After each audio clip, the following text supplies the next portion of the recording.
Olá, tudo bom? Sejam bem-vindos ao Na Proa Podcast, um dos produtos do Voxcast da plataforma Vox+. Nós vamos nos encontrar por aqui toda semana para falar de turismo e cultura. E na Proa, vocês sabem, né? A dianteira do barco, ou seja, a gente vai estar sempre na frente, desbravando por aí, seja no catraia, seja no barco, seja no navio, os nossos rios, Tapajós, Amazonas, Arapiuns, Trombetas, enfim, Xingu, e conversando sobre cultura, sobre arte, sobre assuntos leves e sobre projetos, dando dicas para vocês. Na estreia desse programa, eu tenho a satisfação de receber meu amigo, produtor cultural, professor da Escola Técnica do Estado do Pará, da área de turismo, antropólogo, Mohamed Flecha. Seja bem-vindo, amigo.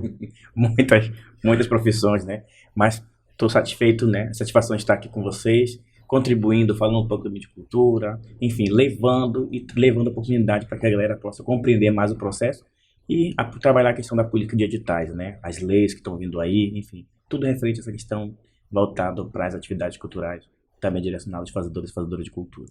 Dentro desse contexto, Mohamed, nós temos aí... Podemos dizer que estamos saindo da pandemia, ainda é um período, né, pandêmico, mas a gente tem 2020, chega a pandemia, aquele caos, fazedores e fazedoras de cultura, em sua maioria, foram prejudicados, tiveram que parar suas atividades, né? As primeiras atividades, como vocês sabem, que pararam foram shows, foram os bares, ou seja, os teatros, os cinemas, tudo parou. Então, dentro desse contexto, a gente tem a chegada da Lei Aldir Blanc, hoje Lei Aldir Blanc 1, né? E tem uma mudança de comportamento nas possibilidades que a lei traz para fazedores e fazedoras de cultura, não só na área do audiovisual, mas na área do teatro e dos mais diversos fazeres culturais. Como que dentro desse contexto, que era um contexto de luto, um contexto de saúde pública, de sobrevivência, né, humana, a gente tem os benefícios da lei, mesmo que há críticas à forma como foi implantada, porque foi implantada dentro de um processo bem caótico, mas assim, esse recurso saiu dos cofres do governo federal, chega aos estados e municípios, e a gente tem aí centenas, dezenas, milhares de projetos que fizeram diferença na vida das pessoas, né? Tem duas situações que eu costumo falar, né? Felizmente e infelizmente. Infelizmente foi uma lei que veio, o nome já diz lei emergencial, né? Que veio durante a pandemia, que foi muito complicado. E felizmente essa lei veio também aí a trabalhar essas pessoas que ficaram, é o que você falou, né? Primeiro e último. O setor cultural foi o primeiro a parar e o último a retornar aos poucos, né? Tá retornando. A pandemia realmente não acabou, mas a gente está aí, aos poucos. Tem essa questão da política da vacina, né? Todo um controle. A gente seguir os protocolos, então realizar, aplicar, tendo bastante dinheiro, bastante recurso, recurso assim com uma consideravelmente assim capilar, né? Nunca na história da cultura a gente tinha recebido esse recurso para ser aplicado para os fazedores, mas foi um momento muito complicado, né? Momento de pandemia. Como é que você vai realizava a gente, né? Inclusive o Fábio trabalhou comigo, nós trabalhamos, né? Em várias produções, saindo do teatro, migrando para o audiovisual, alguns, né? Você já trabalhava com audiovisual, eu não tinha essa experiência, então migra para o audiovisual. Mas como é que a gente trabalha isso, trabalha a aplicação dessa lei, faz os projetos, faz uma série de coisas, mas e aí, como é que vai aplicar? Sendo que aí a gente teve vários bandeiramentos, né? Inclusive a gente teve aqui bandeiramento vermelho, lockdowns da vida, né? Como é que sai para gravar, como é que faz as cenas, tudo seguindo todo aquele protocolo, né? E era muito recurso, muita gente foi contemplada, isso foi importante, né? Além disso, teve os auxílios, né? Os incisos, que a gente sempre trabalhava, a questão do inciso 1, inciso 2, inciso 3, e o pessoal, o que é isso? Mas enfim, era uma forma de um recurso disponibilizado para vários tipos, várias categorias aí das pessoas que estavam, tanto pessoa física como pessoa jurídica, e também para espaços culturais, né? Então, assim, foi complicado o processo, mas aos poucos a gente foi trabalhando, reunião online, né? Que também não existia essa possibilidade de aproximar mais com a secretária de Cultura, na época, Úrsula Vidal, com as secretarias, né, dos municípios, de cultura dos municípios. Então, tentar articular. O nosso município não tinha, digamos assim, ainda não tem, né? A questão do fundo e fazer essa... Do Sistema Municipal de Cultura, né? Essa articulação. Então, cria-se um comitê, e como é que esse comitê vai trabalhar? Então, foi tudo muito novo, né? Tudo muito feito, digamos assim, nas porradas.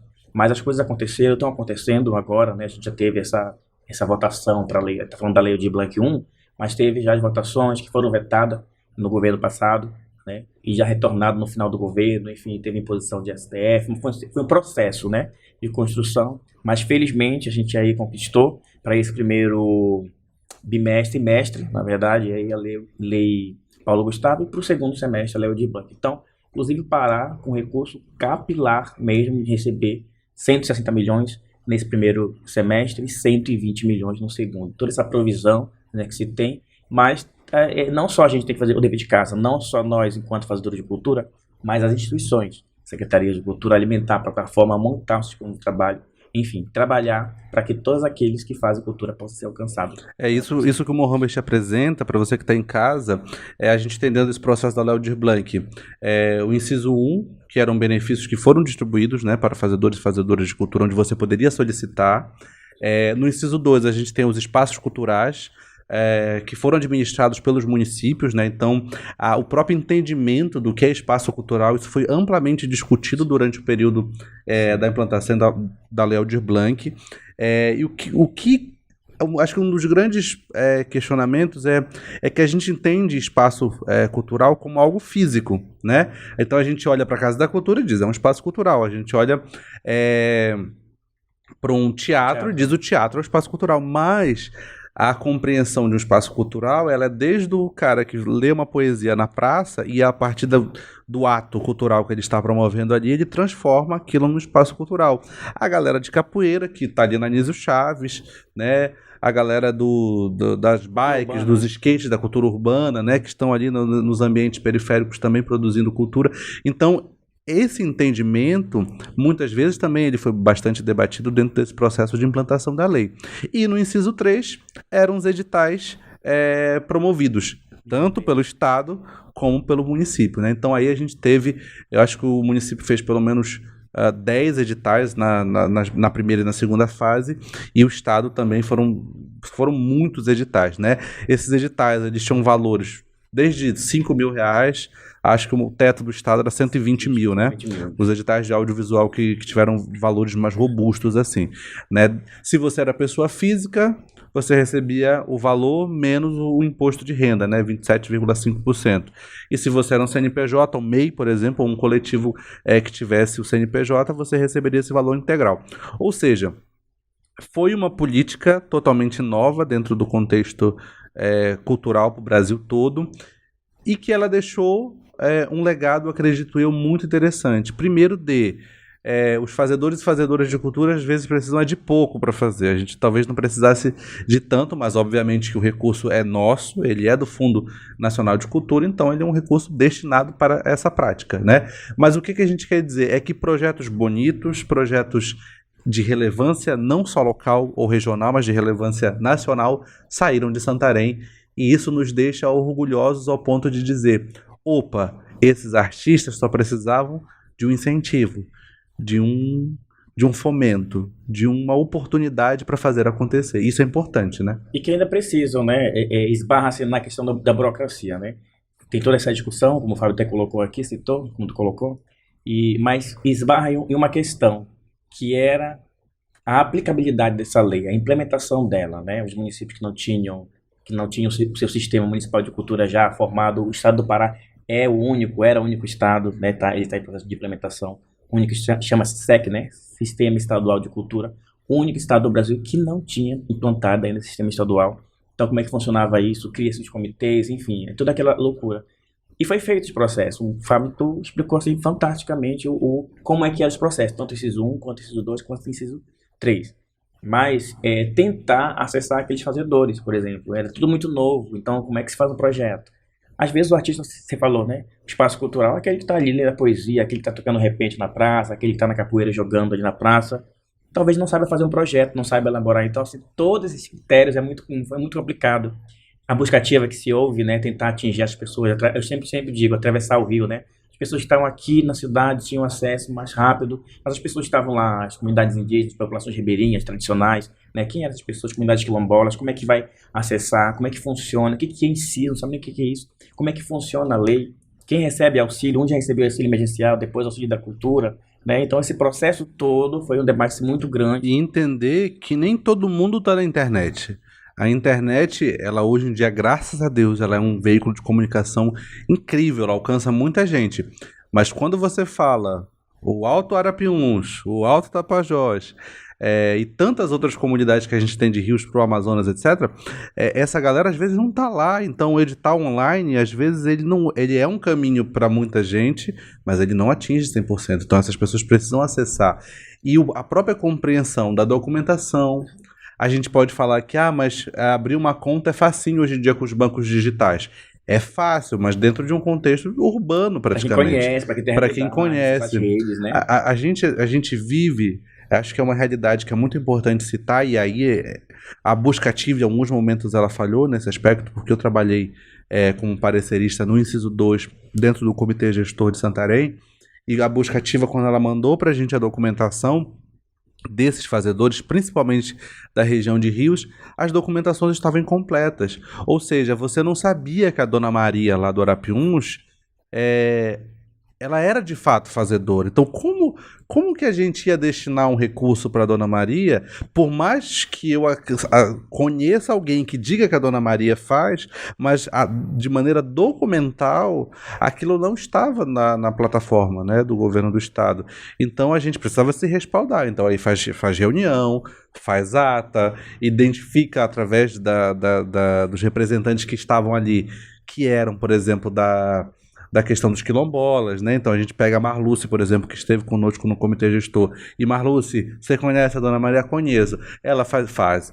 Então são informações que são necessárias dentro de um processo burocrático, porque a gente está falando de uma lei nacional, que elas precisam ocorrer, mas que elas também precisam de prazo.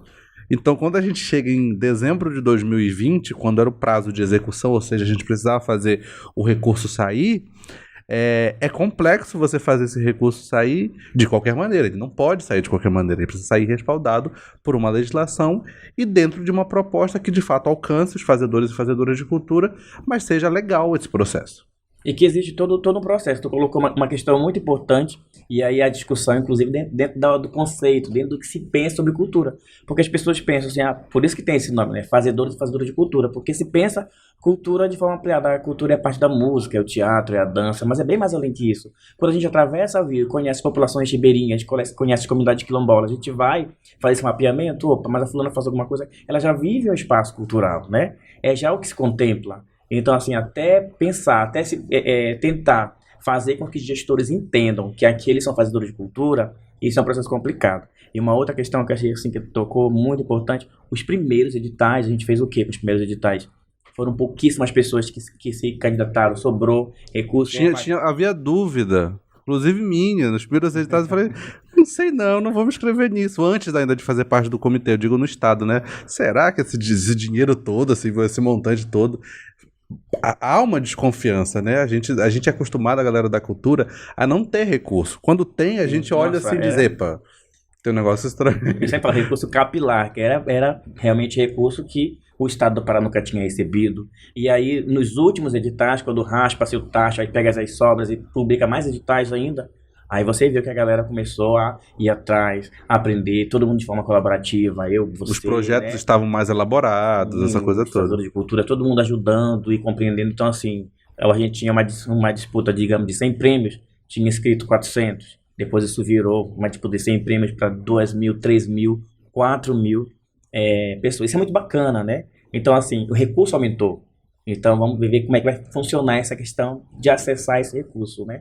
E tem isso, Lei Paulo Gustavo, uma grande parte, 2,8 milhões, é voltado para o setor de audiovisual, que está vindo do fundo do setor de audiovisual. E 1 bilhão voltado para as outras atividades da cultura. Então, ainda tem isso ainda, né? Quem é o produto audiovisual, não é audiovisual, enfim, quem é que faz. Mas, assim, fantástico, eu acho que a gente precisa... insistir nisso, e com essa nova lei está vindo a questão de formação, porque as pessoas precisam compreender, não é só receber o recurso, mas tem que prestar conta e como é que faz. É isso? Vamos já falar sobre isso, a produção está avisando aqui, ó, que é a Priscila Castro, nossa querida Priscila Castro, também fazedora de cultura, cantora, produtora, chegou. Pode entrar, Priscila, seja bem-vinda. Contribuir com a gente, né? Para contribuir. Gente, tá faltando uma mulher nesse podcast. Bem-vinda, Pri. Desculpem o atrasinho. Estamos estreando hoje na Proa com Priscila. Priscila Na Proa! que é professora, né? Fale sobre Proa, Priscila, só para dar um contexto, para contextualizar. É uma parte da canoa. Né, das embarcações. A pessoa que fica lá atrás guiando, né? Não é isso? Mais da frente. Mais da frente, à frente. Ó, tá vendo? Acabou que eu já até esqueci. Mas é na frente da canoa, Proa, então. polpa, né? Tudo aí. Polpa. Pois é, sempre fiquei confusa. É a polpa, Mas faz parte da canoa. Então, depois que nós escolhemos o nome, eu definitivamente aprendi. Agora sei, a Proa. Não faz muito tempo que o nome de canoa. Priscila, estamos falando aqui desse processo de implantação da Lei Aldir Blanc, e você aí também como uma das líderes do movimento dos fazedores e fazedoras de cultura de Santarém, liderança também de outros movimentos, também contribuiu muito nesse processo, principalmente auxiliando pessoas, outros fazedores, porque a gente falava dessa dificuldade. A lei veio através da internet, veio no momento de pandemia, sim, mas existia uma dificuldade das pessoas também acessarem esses editais e de compreenderem, porque por mais que sejam editais simplificados, o texto ainda é um texto de um edital do governo do estado que tem uma legislação que o ampara, que dá suporte. Então, algumas coisas que parecem óbvias para quem já trabalha com o projeto, não é óbvia para quem está fazendo o projeto pela primeira vez. Então, fala um pouquinho dessa experiência de contribuir e das dúvidas básicas que as pessoas tinham nesse início de processo dos editais. Então, boa noite. Obrigada pelo convite, meninos. Um prazer estar aqui com o meu amigo Mo e Fábio. Meninos, é o seguinte, foi um processo, eu acho que muito importante de empoderamento, assim. Acho que a coisa mais legal de quando a gente juntava lá em casa naquele QG para ajudar as pessoas, eu, o João e o Rafa, que era nós três juntos, tinha gente que chegava lá, primeiro que eles achavam que era um edital direcionado para um viés de cultura, né? Que é aquela da cultura erudita, mais popular no sentido de, sei lá, eu canto música regional, né? Na cabeça das meninas que cantavam brega e sertanejo. Não, mas eu acho que é mais pro teu estilo, né? Eu falava, não é pro meu estilo. Vem aqui que eu vou te explicar. E aí, chegava lá cantoras que já tinham 20 anos de carreira, 30 anos de carreira, e elas não tinham portfólio. Então, era do começo mesmo, né? Até chegar no mapa, eu ainda tinha que ver as informações da vida dela, mas eu não tenho nada na internet, eu nunca subi nada. Eu falava, mas mulher, tu já cantou em tantas bandas, espera lá, dava clicava lá no YouTube, fulana, Alessandra Andrade, eu vou citá-la. Nossa, velho, assim, 3 DVDs, mulher, tu já gravou DVD, olha o tanto de gente nesse DVD, tu é uma grande artista. E aí juntava o portfólio, e quando entregava o portfólio naquele PDF simples que eu nem fazia, que não dava tempo de fazer muita coisa, a pessoa já ficava, tipo, emocionada. Aconteceu isso. Meu Deus, eu nunca tinha percebido que eu tinha feito tanta coisa. Então, era a galera que fazia o seu trabalho, mas ela não refletia sobre ele, não pensava, não tinha dimensão de organização. E eu, tipo, na minha carreira, eu já sou produtora, não sou só cantora, e aí eu já consigo pensar nisso. Então, eu já tenho uma organização. Mas nós, artistas em geral, a gente só quer atuar, a gente só quer cantar, a gente só quer tocar. E aí, para participar de edital, vem a burocracia, que, né, no primeiro momento, ela é o nosso maior impedimento. Mas aí, com dicas, com a ajuda de colegas, ela vai sendo, né, desconstruída. Então, por isso, eu acho que a importância do movimento, né, nesse momento, assim como já tiveram outros movimentos, em outros momentos que também auxiliaram outros artistas, de a gente lembrar que não é só aprovar meu projeto, né? Que adiantava passar o meu, do Fábio, do Mohamed, do Rafael e do João, e todo o resto de Santarém ficar de fora, tendo uma grande possibilidade. Então, eu não sou assim, os meninos também não são assim. A gente pensava, a gente tem que ajudar, né?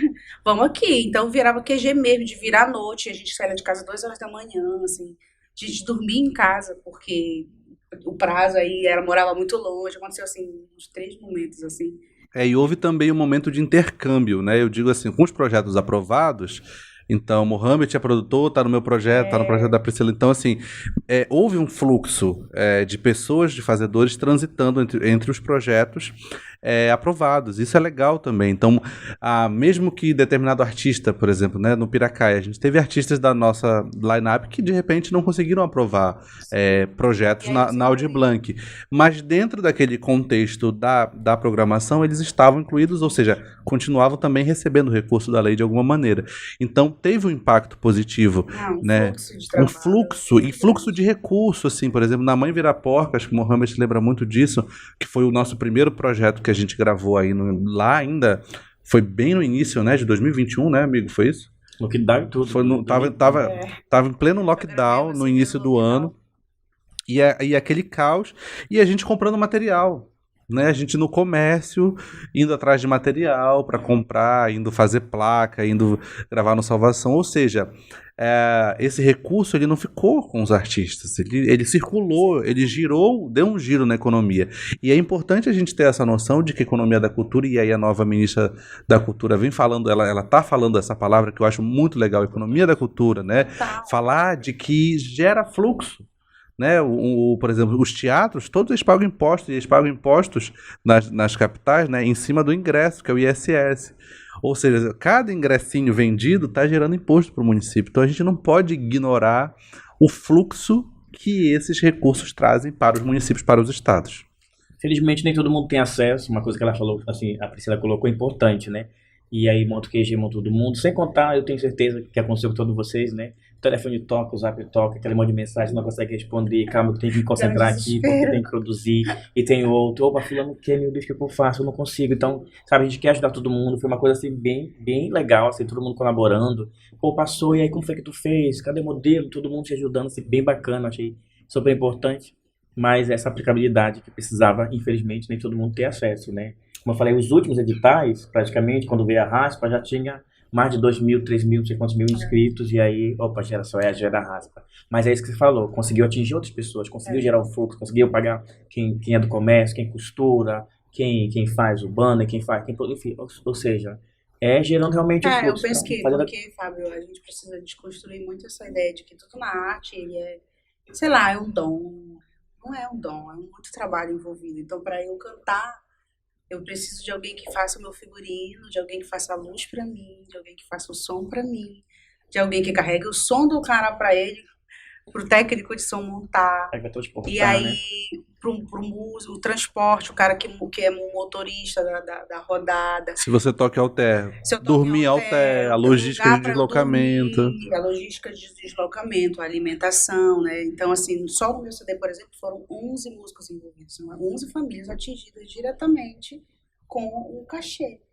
E mais o diretor musical, que eram 2 no caso. Então, enfim, só estou dando o meu exemplo, mas existem outros grupos, por exemplo, de folclore, que tem, sei lá, 40 componentes. Ó, imagina, só ali, diretamente, já são 40 de cara que são atingidos com essa economia. Então, a sociedade costuma ainda pensar a arte como se fosse uma coisa fácil, como não enxerga, é meio invisível o trabalho. Por isso que é importante só chega ali, vai cantar ser pronto, fazedores, né? Não é artistas de Santarém, porque nem todo mundo é artista.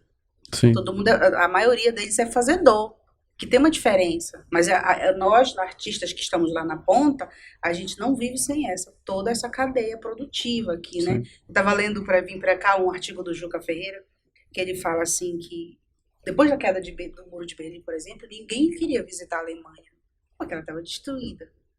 E aí o que o governo fez?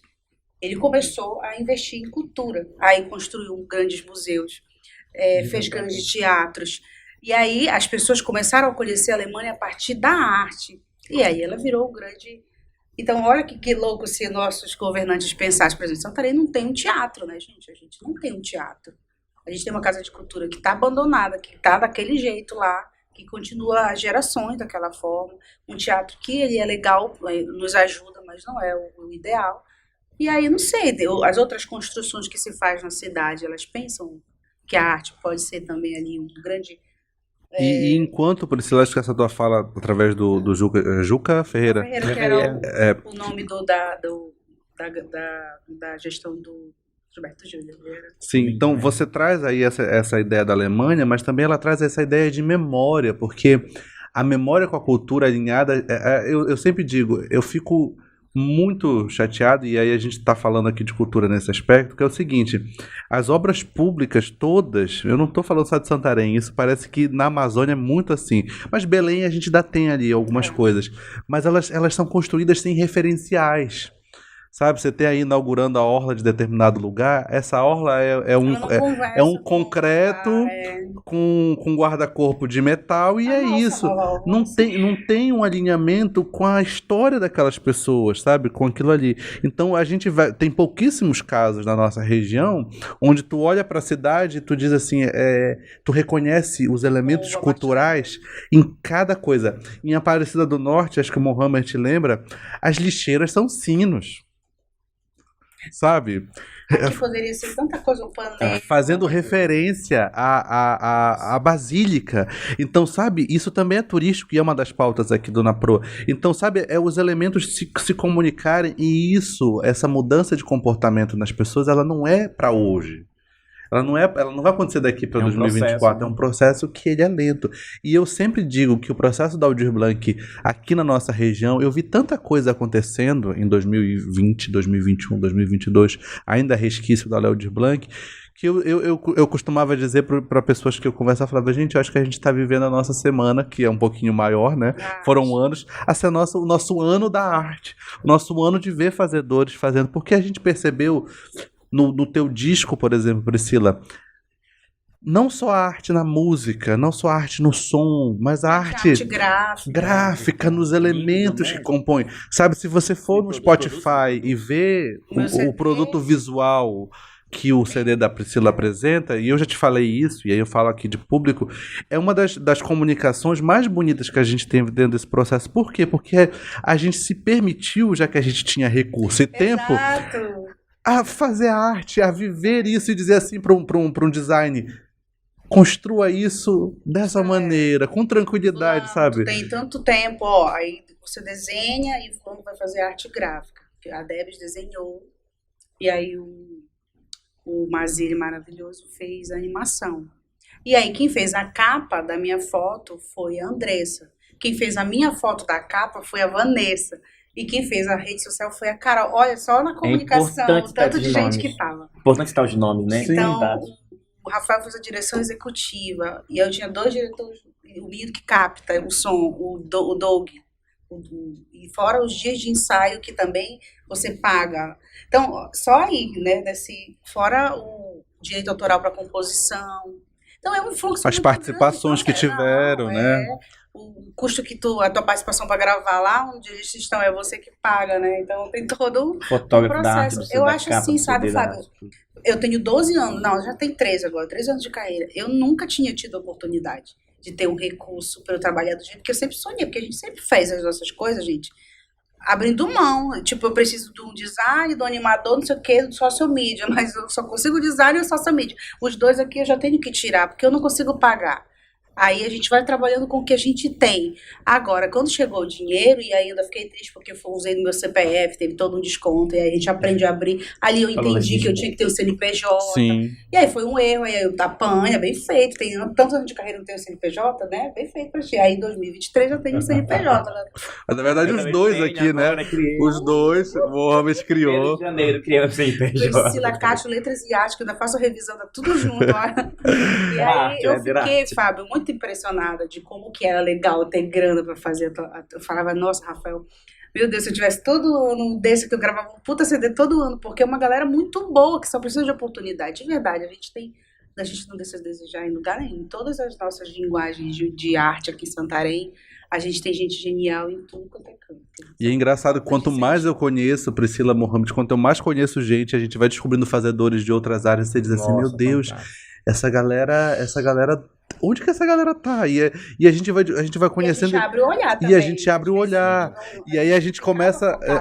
Por exemplo, aqui próprio na Vox mesmo. A Vox, o Prêmio das Mulheres, ele foi desenhado por um rapaz daqui, de Santarém, e que o Jonas, da princípio, não conhecia. Né? Então já está aí também trabalhando há bastante tempo com comunicação, mas não conhecia. Então, pontes vão sendo criadas. E é importante por isso que a gente começa o podcast falando disso aqui, porque é importante a gente dar voz na verdade, é potencializar a voz, né, dessas pessoas, porque elas existem e às vezes elas estão precisando disso que a Priscila falou, de oportunidade. E se enxergar também. E se enxergar. Se enxergar nesse lugar de eu sou isso sim. Eu queria contratar uma direção de arte para o meu CD. Uma direção artística, na verdade. Para pensar.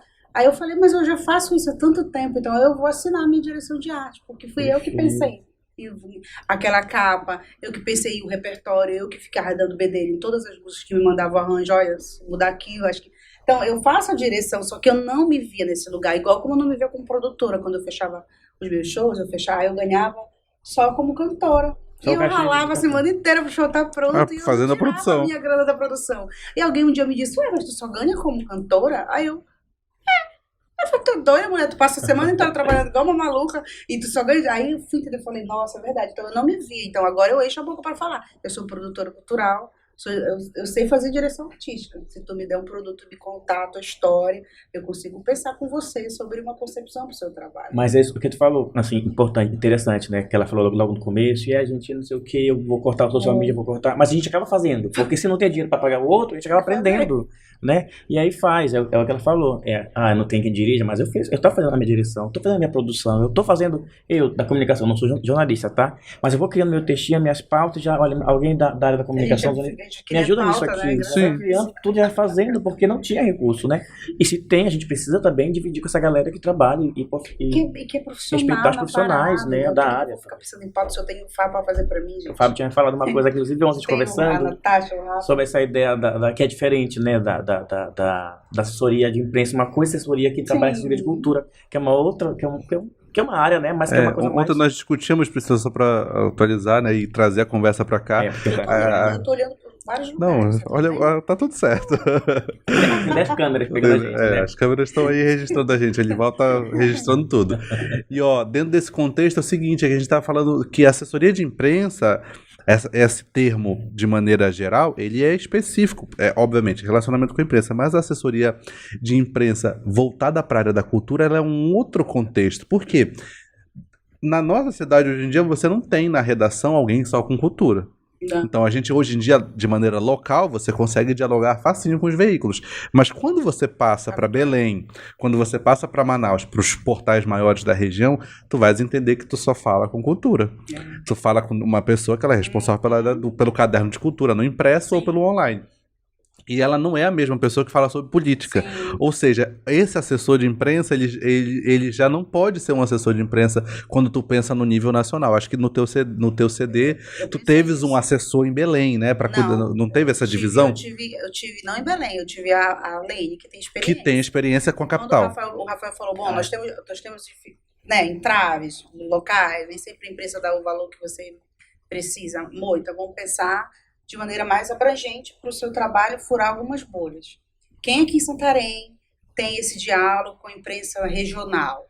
Aí eu lembrei da Lene, que eu acho que a Lene tem uma grande experiência, já trabalhou 15 anos na Record, tem toda uma circulação. E ela eu entrei em todos os canais possíveis, assim, todos, inclusive dos locais, né? Mas primeiro fui capa de vários projetos, de vários jornais grandes e tal. Então eu nunca, inclusive, tinha tido uma experiência com essa assessoria. Eu acho que a Priscila foi uma das primeiras artistas da região a estar no Liberal, né, ali no Caderno de Cultura. Eu já apareci tantas vezes. E já foi várias vezes, mas assim, são bolhas também que precisam ser quebradas, né, ser explodidas e tal. Eu já tinha meio que também tirado lá no som do Pará, né? Eu acho que ali já foi natural ali. Aí depois que já era uma figura mais conhecida um pouco pra lá, foi mais fácil.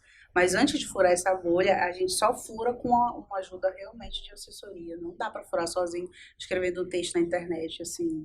E que é uma arte, né? Também, né? Que eles têm os contatos, a produção, a escrita, o texto. A maneira de se relacionar é relacionamento, gente, né? Total. Eu digo sempre, a gente tem, às vezes, nós temos em Santarém artistas incríveis, né? Produtores incríveis, fazedores incríveis, e dentro desse contexto, o que acontece? A gente precisa compreender que essa galera tem essa chance de visibilidade tanto quanto a Priscila, mas às vezes a gente também, quanto fazedor, a gente precisa saber os passos, e um dos passos é ter uma boa assessoria. Então, mas eu não posso ter porque meu projeto ainda não está bom o suficiente para isso, eu não tenho recurso. Mas quando você participar de um edital, não esquece De quem te ajudou. de quem te ajudou e da assessoria de comunicação. Né? Então, de fazer esses arranjos. Eu fazer creio esses arranjos. muito em mim, assim, porque a gente tem que ir cultivando bons sentimentos, né? Eu sempre lembro muito de quem me ajudou quando eu estava perreada. Eu dou um jeito de incluir aquela pessoa quando eu tô melhor. É um casamento na saúde e na doença, um casamento. Mas, porque, não que, e óbvio que também você não pode ficar escravo, né? Porque às vezes a gente vai passando de fase, as pessoas estão em outros momentos, a gente também. Mas tem coisas que você precisa lembrar de onde você veio, e naquele momento onde você estava muito ferrado, quem é que estava te ajudando? Eu lembro muito disso. A Lene, por exemplo, já tinha feito para mim muito tranquilo. Às vezes que eu furei bolha porque fui para algum lugar do estado, era a Lene. A primeira entrevista minha para Cultura no Galeria foi a Lene. E aí, quando eu lembrei do meu CD, eu falei, não precisamos contratar alguém de Belém, se eu tenho alguém que já coordenava essa galera toda lá em Belém, tá morando aqui agora, e toma café aqui na minha casa. Então, é muito de, você também, é isso, às vezes a gente quer fazer tudo, né, Fábio? Eu tinha isso. Tipo, não que eu queria fazer, mas a gente acaba fazendo tudo, tem uma hora que tu acha que tu não precisa de mais ninguém. E aí agora eu tô adorando. Só que aí chega uma hora que você tem que cantar, né? Aí tem uma hora que eu subir ao palco e não aí dá pra fazer. eu subia sempre muito tensa, esquecendo letra, que as pessoas, elas não te perdoam, não quer saber o que aconteceu. Se você errar lá, o público não perdoa. Os bastidores ninguém E aí agora tem internet, todo mundo te filma, né, querida? E agora um monte de... Você é meme no dia seguinte. Aí eu digo, você tá no Twitter, você vira um assunto. No dia eu não tô carregando nada, eu tô lá muito artista com meu fonezinho concentrado, entendeu? Mas eu já tive outras fases, então ou tu muda a tua fase também, porque às vezes a gente não gira assim. A gente fica naquele disco lá, ele não gira, né? Tem que virar essa chave. Agora eu sou uma empresária da música, uma empreendedora da música. Eu que pago meus músicos, eu que vou atrás do patrocinador, eu que reúno com o cara pra botar uma roupa bacana, ajeito o cabelinho, boto numa pasta, imprime num papel bonito. Não é qualquer papel, você tem que saber investir. Guarda lá da tua cerveja do final de semana pra tu imprimir no papel cochê. Papel mais, né? Mais durinho, para fazer a apresentação do seu trabalho, né? Eu fui entendendo isso com o tempo, e aí ou você profissionaliza, ou as pessoas vão sempre te ver como se você estivesse, sei lá, dando um jeitinho assim, ou fazendo as coisas no improviso, e a gente não é mais assim. Eu sempre digo, a gente não faz nada sozinho, né? Sabemos fazer, sabe produzir, sabe, enfim, escrever o texto, sabe fazer tudo, mas foi o que ela falou, depois do produto final, sai um produto, poxa, eu trabalhei tanto, fiz tudo isso, estou muito cansado pro meu show. A gente do teatro tem isso, né? A gente faz tudo, e vai, corre, leva, e carrega material, e pega o carrinho, e todo mundo... Sucesso. Aí tu entra no palco já cansado, e diz, opa, não, esse ator precisava ter descansado, esse ator precisava ter enfim, focado naquela relação. Sabemos fazer, mas precisamos de toda uma equipe, porque não se faz sozinho. E nós somos de uma geração do teatro que realmente aprendeu, né, Mohamed, a fazer tudo. A Elisângela no Sesc, né? Nossa grande mestra aí. A gente só não fazia o figurino porque não dava, mas tinha, não tinha uma máquina. Não tinha as máquinas até no Sesc, né? Mas assim, tinha as costureiras também. Mas assim, era a parte que a gente não chegava no figurino. Mas a gente acompanhava todo o processo. Então a gente via as montagens das coisas. E acho que o Mohamed, assim como a gente, sempre foi muito curioso, né? Então a gente queria saber como é que funcionava o microfone, por exemplo, aquele microfone de ambiente, né? A gente ia lá e batia no microfone para saber como funcionava. Tentava entender. Isso é importante também dentro do fazer cultural, né? A gente ser curioso e tentar entendendo o que está acontecendo ali. E eu já aproveito aqui e pergunto para vocês o seguinte, dentro desse processo da Lei Aldir Blanc, a gente consegue assim lembrar agora de projetos assim que se destacaram, obviamente não os nossos, mas outros assim que a gente possa citar. Nossa, esse projeto foi muito legal. Eu cito aqui de cara que eu fiz até uma postagem no blog falando sobre 5 produções audiovisuais que foram resultado da Lei Aldir Blanc, né? Eu acho que o Rio das Amarguras, do Grupo Cauré. Eu soube que o Emmanuel está fazendo agora uma edição, a edição do diretor, digamos assim, né? No tempo dele, né? Tava ele e a Pri, né? Então acho importante essas releituras. A gente também na Mãe Vira Porca, que produziu com o Papa Chibé, a gente tem a edição que saiu logo, que bombou, e depois eu fui lá fazer alguns pequenos ajustes e tal, mas aí tem uma edição que a gente chama de edição especial, que está postada lá, é o mesmo vídeo, mas com pequenos ajustes na parte de edição, né? Ou seja, tudo virou audiovisual por causa da pandemia. E a gente teve aí, para mim, o Rio das Amarguras é um dos melhores produtos que foram feitos pela criatividade, esse universo de realismo fantástico que a direção traz. Acho que transformou o universo. A gente consegue ver ali Amazônia, a gente consegue ver elementos aí que eu acho que Mohamed, com a experiência que ele teve no Nordeste, ele também contribui dentro desse processo. E aí a gente falar de projetos assim, sabe? Que projetos que a gente viu, que a gente pode citar, que foram louváveis nesse aspecto de dizer assim, cara, que bonito de ver isso na tela. Consegue lembrar aí, Mohamed? Amigo, eu tenho até medo de dizer, porque, desculpa, eu participei de tantos, né? Pois é, o Mohamed teve quase todos. Vocês não sabem, gente, ele é o pai do Cris. Eu participei de tantos projetos, mas assim, fantástico o trabalho dos meninos, né? Que eu vejo que quando a gente tem acesso, a gente fura, eu vou já citar aqui, a gente fura essa bolha que ela falou, né? A gente deixa de falar só dos nossos pares e tudo, e a gente descobre outros artistas, a galera lá do Minho, lá do GP, né? Lá da Rataria, né? GP. Mas é da Aldir Blanc? Não foi, mas ele não recebeu recurso da lei, por incrível que pareça. Eu ia falar de alguns que eu lembrei mas aqui. Nesse momento surgiu vários trabalhos. Surgiu vários trabalhos, né? Fantástico conhecer. O que eu digo assim, tem uma outra coisa que, infelizmente, o que esbarra nessa situação, na criação do artista, que não tem muito tempo, não tem como esperar, é o negócio do edital, que tem prazo. É a mãe vira porca, né? A gente tinha um prazo, porque até tal data tinha que entregar o produto. E aí depois cria-se uma edição especial. A mesma coisa e os amarguras, né? O Emmanuel tá trabalhando dentro do tempo dele e tudo, porque tem muita imagem captada. Vai tem ter uma um outra clipe edição. que ele fez, o Emmanuel, da Caruana. Nossa, aquele clipe tá muito lindo. Foi o Aldir Blanc também? Foi o Aldir Blanc, tá lá Olha que legal. Assim. Aí tem, o das Suraras também estão bem bonitas. Mas é totalmente de música, né? Eu acho o CD do Dan muito bom. Sim, o CD do Dan é muito bom. Tá muito bom. Tem vários. Na minha conta de eu conferi. O do Joe Pierre eu achei muito legal, que é uma ideia. Meu amigo Joe, maravilhoso. Que ele foi lá para um museu. Eu nunca pensei em gravar no museu, mas eu achei incrível aquela ideia. Eu falei, putz, que ideia bacana. Gravar E a cor. A cor dele é muito bonita. A cor é bonita e é uma cor. É o João Albuquerque, né? Destaque para esse menino. Que ele tem um olhar incrível. Inclusive, o João fez vários projetos aí também, né? João, também esteve aí. Eu gosto muito da cor e da fotografia do clipe, do audiovisual do Pierre. E musicalidade também. Os arranjos são muito bonitos.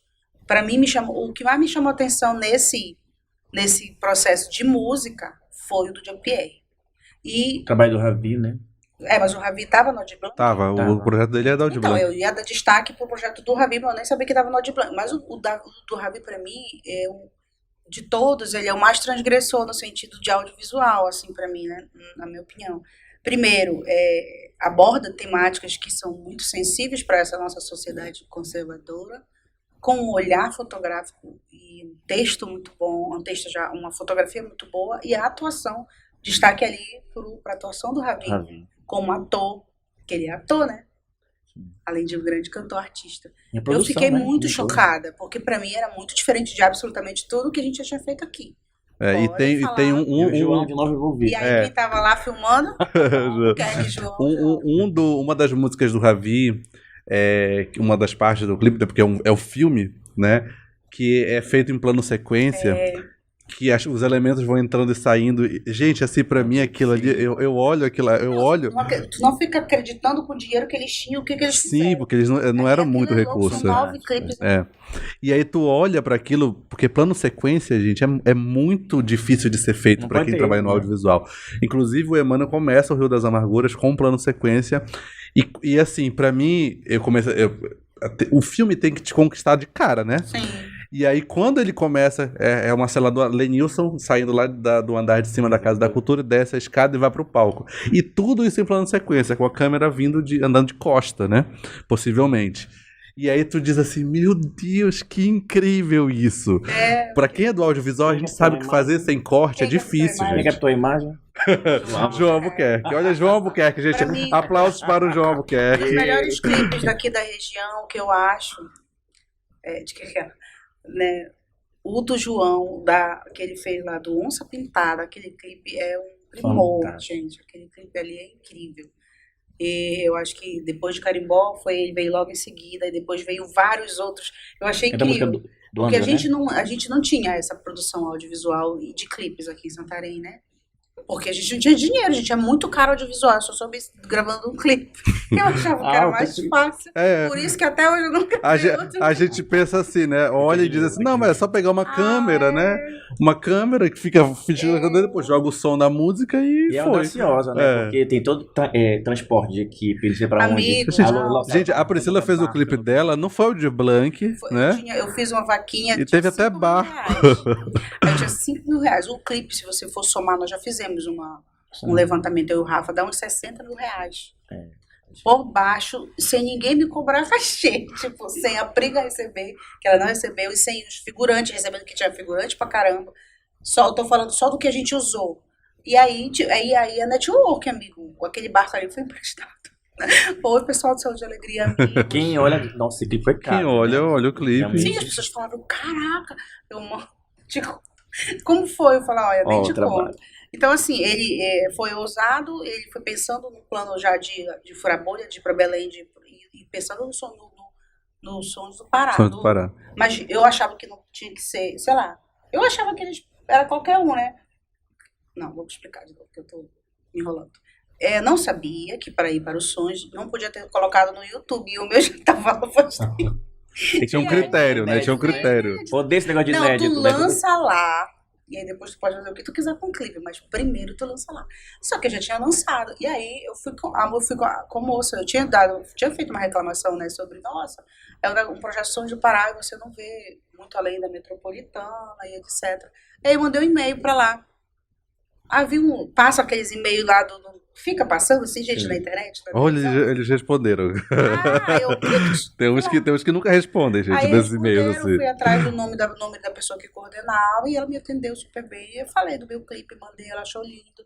Aí ela falou, o problema é que ele já tá no YouTube. Eu falei, moça, se você fizer uma pesquisa, você vai ver que nós não temos outros clipes aqui. Eu acho que esse aqui é um pontapé importante para nossa região, para os outros artistas se verem ali naquele protagonismo. Eu acho que vocês deveriam repensar sobre isso. Fiz todo um textão lá, né? Questão de motivo, né? Uma articulação. Fiz uma. Aí ela falou assim: eu vou levar isso para pauta para a gente dialogar. E aí eu te digo. Aí demorou. Eu falei, eu não tenho uma resposta. Fiquei lá insistindo para ela ver que eu estava realmente querendo. Porque ao contrário, daí entra a importância da assessoria de imprensa, ele não tinha. Era só eu e o Rafa, e a gente estava com tudo, não dava tempo de fazer uma grande assessoria de imprensa.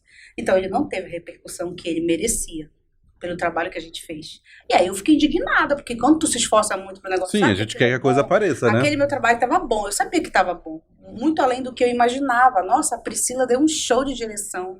E aí é importante falar, por que eu estou destacando? Porque eu nunca imaginei que nós tínhamos aqui em Santarém uma menina tão jovem, indígena, que foi a primeira pessoa aqui da Amazônia que se formou em cinema lá, daqui do Oeste, aliás, e que estava aqui um tempo e não estava gravando nada porque ela não tinha o quê? Material, ela não tinha grana para comprar. A Audi Blanc também ajudou muita galera a se comprar esses equipamentos. Tanto que dentro... É o de Blanc? O dela? A série dela? A série dela. O festival, cara, aquela série é incrível. A Priscila é uma grande artista, que aquilo é arte. E aí, quando eu falei com a Pri, ela super topou. E aí eu fiquei lá falando pra mulher. Quando ela topou, ela voltou, acho que você tá certa. Eles deram um Google pra ver os artistas daqui. Não acharam clipe, só tinha o meu. Aí eu falei, realmente. E aí, a partir do meu, já foi, agora já era. Veio Ravi, veio Destaque, né? Destaque. Vai vir mais outras, agora é só não lançar no YouTube primeiro, tá, galera? É o caminho. Eu já dei a dica. E aí a gente tem isso, né? Inédito, tem que ser inédito. A gente entra na seara já da Paulo Gustavo, né? Porque a gente tem aí a Audi Blanc 1 nos traz a demanda por causa da pandemia de transformar isso em audiovisual. E aí agora a gente tem, começando esse início de ano, as coisas estão se caminhando para que você tenha uma lei que ela é essencialmente audiovisual, ou seja, os clipes que estão engavetados aí vão sair, Priscila. Você grava outro clipe esse ano, entendeu? E a gente vai poder fazer contar outras histórias, né? Outras narrativas. Eu acho que Mãe Vira Porca aí também é um produto muito bom. Eu acho que foi um dos primeiros a serem feitos, por exemplo, da galera do teatro. Foi o primeiro, né, produto que transformou um espetáculo de teatro, no caso uma sketch, em um curta-metragem, e depois vieram vários outros grupos também fizeram, como o próprio Rio das Tem Amarguras, outro etc. projeto que é muito legal. Qual? O Vídeo Cartas, do Sim. Pedro. Ah, fantástico. Videocartas. Os projetos que eu mais gosto. É muito lindo aqueles projetos, porque ele realmente dá protagonismo pra galera lá foi lá primeiro nas aldeias. A galera indígena mesmo produzindo o seu trabalho. É incrível aquele projeto. E agora ele foi pro Quilombo, né?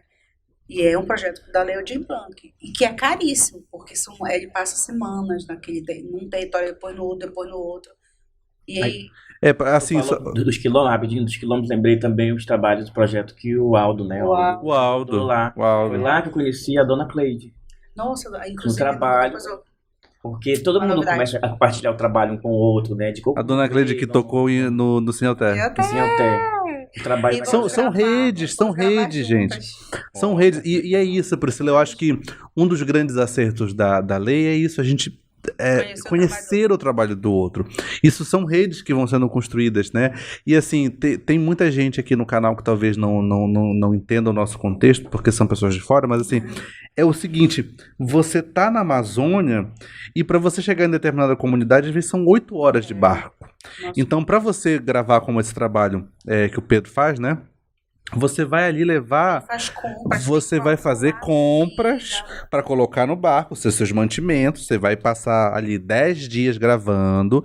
Durante esses 10 dias você tem que se alimentar, porque às vezes a comunidade não tem, tem que fazer trocar coisa, então você leva o arroz, você ganha o peixe, assim vai. Então é todo um contexto que ele encarece a produção, é o custo Amazônia. Então, isso quando você olha lá, fazer audiovisual na Amazônia é muito mais caro do que isso, né? Então, por exemplo, aqui, quando você precisa... A gente trabalhou com drone na Mãe Virapó, precisa levantar, precisa trabalhar com uma produtora que tenha drone, o custo é mais caro.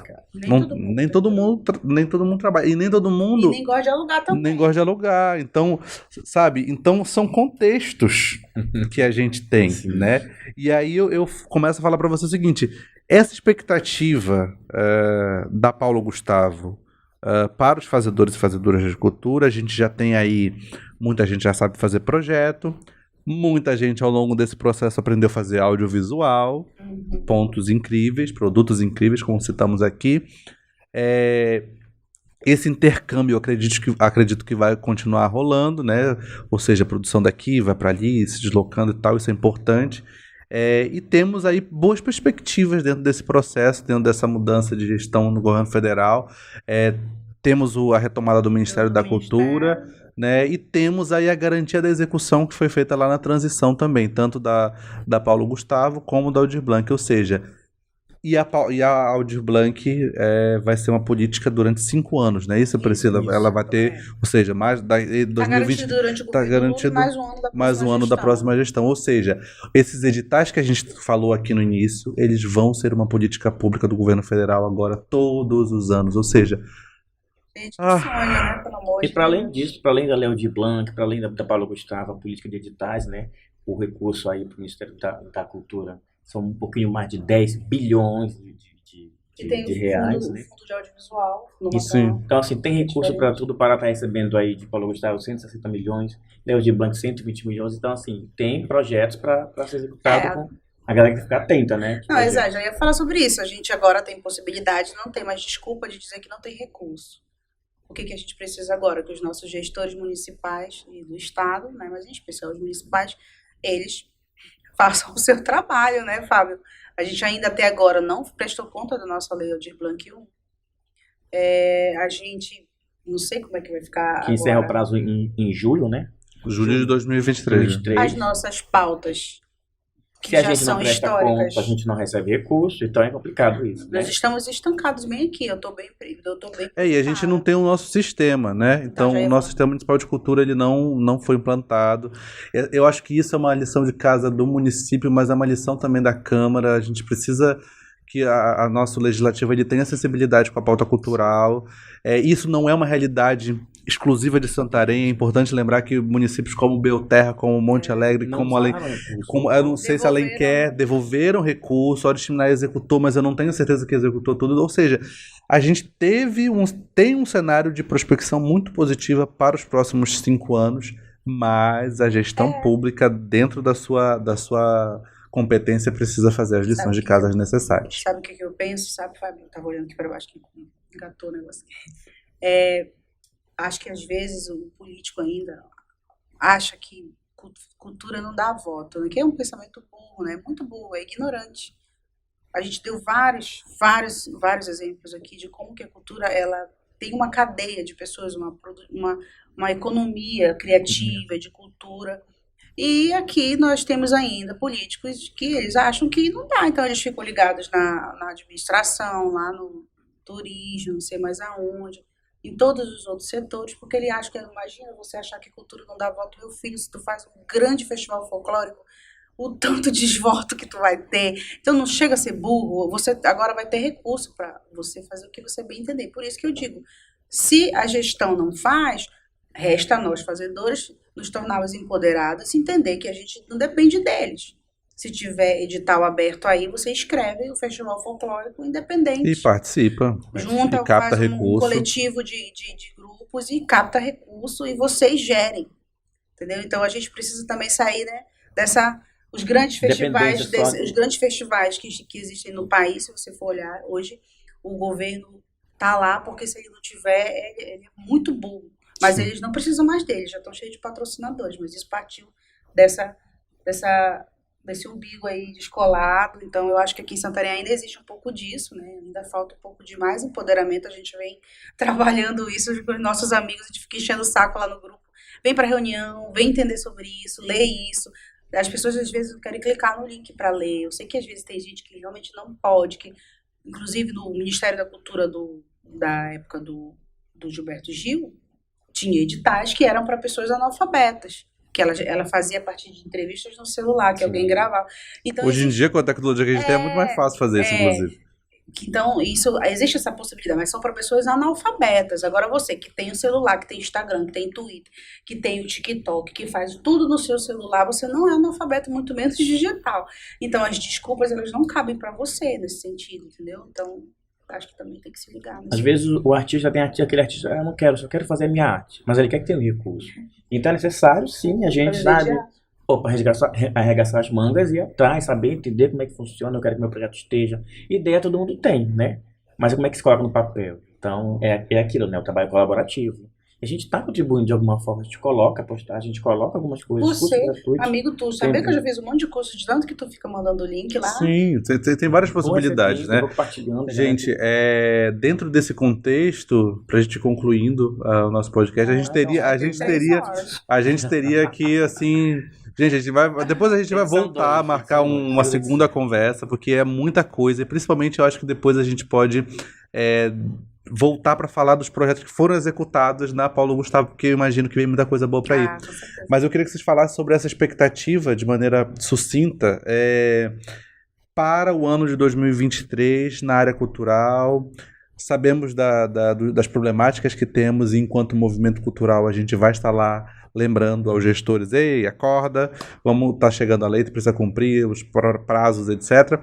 Mas, assim, perspectivas para esse ano na área cultural, coisas boas que a gente possa falar. Mohamed. Muito próximo. Para mim, é só o que esbarra que falou, mas a gente vai fazer isso. A gente vai fazer o nosso dever de casa, que é cobrar também, né? Para que eles possam articular, alimentar os planos e fazer, enfim, que as coisas aconteçam. Já tenho escrito vários projetos, já tenho uma galera que eu estou auxiliando, então, assim, tem muita coisa boa vindo por aí, né? Tendo recurso, lançando o edital, a gente aí certamente vai escrever bons projetos, bons trabalhos, né? Tem os projetos que a gente já está acostumado, já trabalha dentro do calendário, né? Que eu já estou participando, inclusive. Já essa semana a gente tem a realização de projetos, não só a questão da Aldir Blanc e da Paulo Gustavo, mas também da política de editais, né? Preamar, né, de Arte e Cultura, realiza agora o Arte na Praça, depois a gente já tem o Festival de Teatro do Tapajós, depois a gente já tem vários projetos, o Diversiarte edição 2, que é um produto da Aldir Blanc, mas agora está fazendo, né? E seria a Paulo Gustavo tentar aplicar também a mostra de teatro, vários projetos. Além disso, trabalhar outros projetos dentro do audiovisual, e que é muito interessante, fui ministrar umas oficinas ali em Belterra, então descobri que cada trabalho é fantástico e que o recurso voltou por quê? Por que não escrever projeto? Por quê? Aí tem isso, né? As secretarias precisam fazer o seu dever de casa, e tem prazo para isso, a gente vai cobrar. Pode ter certeza que a gente vai cobrar. Nós, enquanto fazedores de cultura. Eu queria, olha, esse ano, gente, por favor, façam logo essa prestação, que eu não quero, que eu quero trabalhar, que eu quero fazer o meu trabalho. Queremos fazer projetos apenas. Eu quero só produzir e ser artista. Ser ativista, às vezes, cansa, né, meninas? Vocês sabem disso, tem horas que a gente só quer. É igual a Luana Piovani que falou, eu tô cansada de falar sobre política, eu quero postar uma foto de biquíni e ser fútil. Elas não me deixam, todo dia tem algo para comentar. Então, assim, a gente quer só fazer nosso show, o Mohamed produzir a peça dele, com o Fábio também, mas às vezes a gente tem que parar tudo para ir numa reunião, ou para tocar um vereador, um secretário, etc. Então, eu acho assim, sabe, acredito muito que vai ser um ano de revolução cultural mesmo, porque tá todo mundo com sede de mostrar, eu acho que acendeu um foguinho nas pessoas esses recursos da Lei Aldir Blanc. A gente viu possibilidades de realmente profissionalizar o nosso trabalho e de colocar em prática as coisas que a gente vem se formando, né? Há muito tempo, tem gente que já está só esperando uma oportunidade. Então, né, no decorrer desses anos aí que passaram, nesses 4, uma galera foi pro audiovisual, que isso era nós tínhamos essa demanda, né? Não tinha muita gente para filmar, agora tem. Graças a Deus, e gente muito boa mesmo, que filma direitinho, que edita direito, que faz direção linda. Então eu acho assim, tô louca pra fazer meu clipe, quero ver todos os artistas fazendo o seu audiovisual, enfim, produzindo o que você sonha. Então aqui em Santarém tem muita história pra contar. Eu acho que o audiovisual aqui vai ajudar a gente a levar a história de Santarém, a história da cultura de Santarém pro mundo, que é muito linda. E eu acho que é a coisa mais forte que a gente tem aqui em Santarém. Quando as pessoas falam de nós, elas lembram da nossa cultura, das nossas belezas naturais. E as nossas belezas naturais sem um povo alimentado, produzindo, trabalhando, protegendo, ela não é nada. Então, é isso, né, Fábio? Ou a gente olha para o nosso povo que trabalha, né, como qualquer outro e precisa disso para sobreviver, ou a gente não vai ter nem beleza natural para contar a conversa. E quem sabe os produtos, né, desse audiovisual ser exibido no Festival de Cinema Latino-Americano, né? Vai ser, né? Eu acho que ele é um lugar importante para todo mundo exibir as suas produções, dialogar com outras pessoas de outros lugares ali. Tem sempre oficinas, esse ano tiveram oficinas maravilhosas com outras pessoas de fora, grandes cineastas como a Jorane Castro, que é uma referência aqui na Amazônia. Então, eu acho que sim, até vai ser maravilhoso, mas dentro e fora ele, todos os outros que vão ter o audiovisual como uma ponte, assim, já tô muito ansiosa, inclusive. E dentro da Paulo Gustavo também você vai ter essa parte das oficinas, né? Para a produção, né? Formação de audiovisual. Então aí também é um momento, não só da gente ter contato com esses fazedores externos, mas a gente vai ter oficina do João, vai ter oficina dessa galera aqui do Emmanuel, eu espero que tenha. Então dessa galera que é daqui e que pode estar inspirando Belterra, que pode estar inspirando Mojuí dos Campos, que pode estar inspirando Alenquer. Ou seja, a gente precisa olhar que a gente também, a gente identificou esses fazedores que são incríveis e eles podem replicar para os municípios vizinhos, porque a gente sabe da dificuldade, né, de ter. E, gente, quantas histórias boas nós temos para contar, inúmeras. Então, fica aqui o meu agradecimento pela presença de vocês, Mohamed e Priscila, na nossa estreia do Na Proa. Eu amei o nome ficou legal, pedi ajuda da Priscila, a Priscila mandou uma lista ali de nomes. Que pensou? Foi com o Jonas, a gente pensou. Essa construção da identidade visual, ela ainda vai passar por alguns alinhamentos nas próximas edições, vocês vão acompanhar por aqui, pelo Instagram também. Sigam Priscila Castro, o arroba dela vai estar aqui no vídeo também, a gente vai colocar na edição, o arroba do Mohamed também. E nos acompanhem pelas redes, o arroba dos fazedores e fazedoras de cultura do movimento. Enfim, muito obrigado, galera, e a gente se encontra na semana que vem.